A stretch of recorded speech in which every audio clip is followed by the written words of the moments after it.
esta nueva para allá, en este caso en el libro de Shemot. El libro de Éxodo está conocido acá en Occidente como Éxodo. En realidad es el libro de Shemot, que significa nombres, porque muchas de las cosas que van a acontecer dentro de este libro, de la Torá y dentro de esta para allá, tiene que ver con los nombres. Vamos a ver el capítulo 1, versículo 1, hasta el capítulo 6, versículo 1.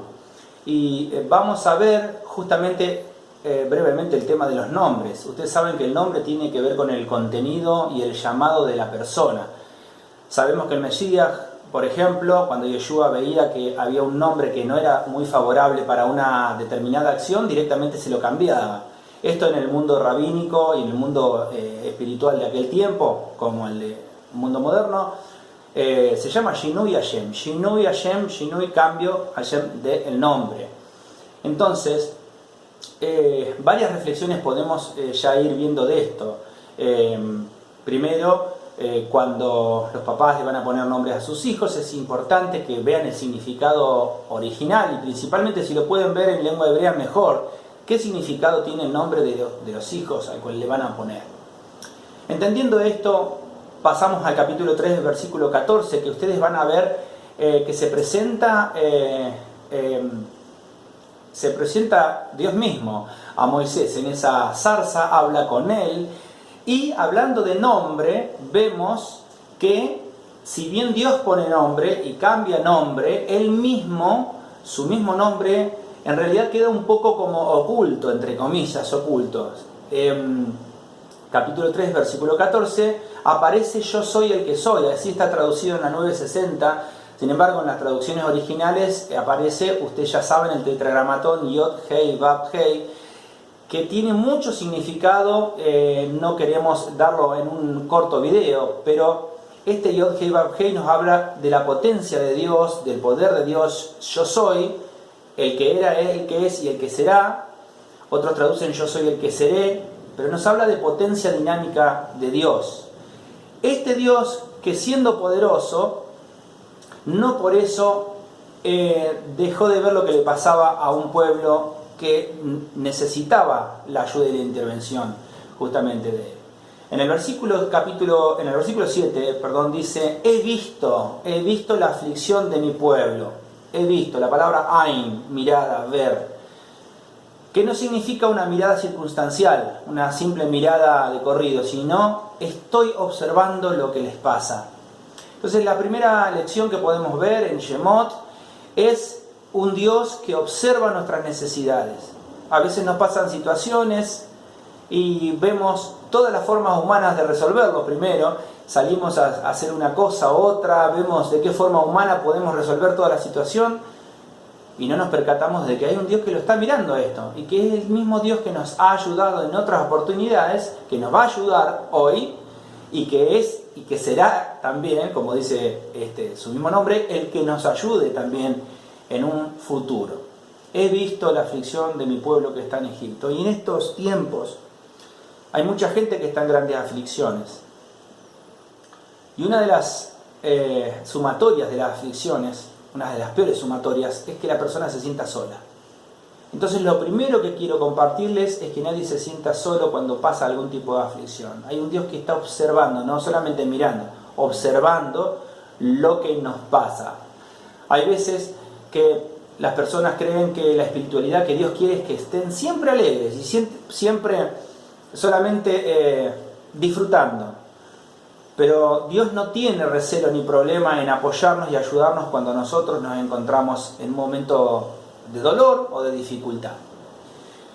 Pasamos al versículo 9 que dice, he visto exactamente y dice, he escuchado el clamor de mi pueblo. Clamor de mi pueblo que está en Egipto. La palabra clamor aparece en Tehilim varias veces. David Amelech, rey David, menciona muchas veces que él clamaba a Dios. ¿Cuál es la diferencia de una oración común y de un Tehilim con clamor? Primero que el clamor involucra la emocionalidad de las personas. Entonces, hay personas que simplemente oran de una forma formal, diciendo, bueno, Padre Celestial, necesito tal cosa, y listo. Y no dejan su carga, no dejan su parte emocional en Dios.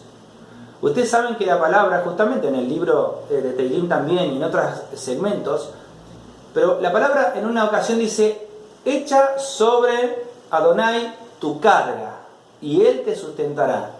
La carga no es el motivo de oración. El motivo, ¿sí?, es el motivo, la situación que nos está pasando. Pero esa situación nos produce una carga y nosotros tenemos que dejar las dos, lo que está pasando y la carga. O sea, ¿cómo sería esto? Padre, yo te encomiendo esta situación, pero también te encomiendo cómo me siento. Tú sabes que me siento de esta forma, tú sabes que me pasa esto a nivel interior, de mi emocionalidad, de mi espíritu. Por eso, Señor, este clamor es dejar esta carga en tus manos. Así pasamos al capítulo 4, versículo 1. Dice el texto que Dios lo había llamado a Moisés para comisionarlo de algo grande y maravilloso, pero Moisés es el arquetipo del ser humano común en algún sentido. ¿Por qué? Porque empezó con las excusas que siempre solemos poner. Capítulo 4, versículo 1 dice, no me van a creer, Señor. Porque Dios le estaba diciendo que vaya a hablar con algunas autoridades gubernamentales, tanto del pueblo de Israel como del pueblo de Egipto, para decirles que iba a sacar al pueblo, es decir, le estaba diciendo que anuncie la gran liberación que venía. Y Moisés se sintió menos de alguna forma y dijo, no me van a creer.